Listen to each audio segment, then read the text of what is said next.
என்னோட கொள்கை என்னன்னா நம்மளோட இளைஞருக்காக என்னோட சப்போர்ட் முழு மூச்சை உண்டு.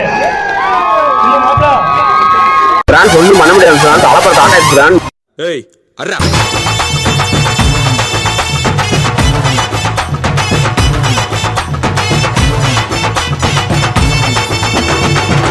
குலுங்க அட உரிமை அடிங்கடா, வான் நடுங்க நம்ம பாதிய வாசுங்கடா.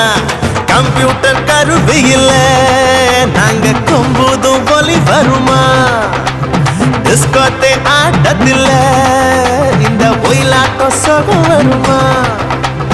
கால வெள்ளம் கலை தாண்டி கடக்கும், எங்க கரகாட்டம் காலம் தாண்டி நடக்கும். செவ்வாயில் சீவராசி வசிக்கும், அங்கும் தென்னாட்டு தேவராட்டம் நடக்கும். பிறந்தது பசும் பொண்ணு, இது வீரமுள்ள தமிழ் மண்ணு.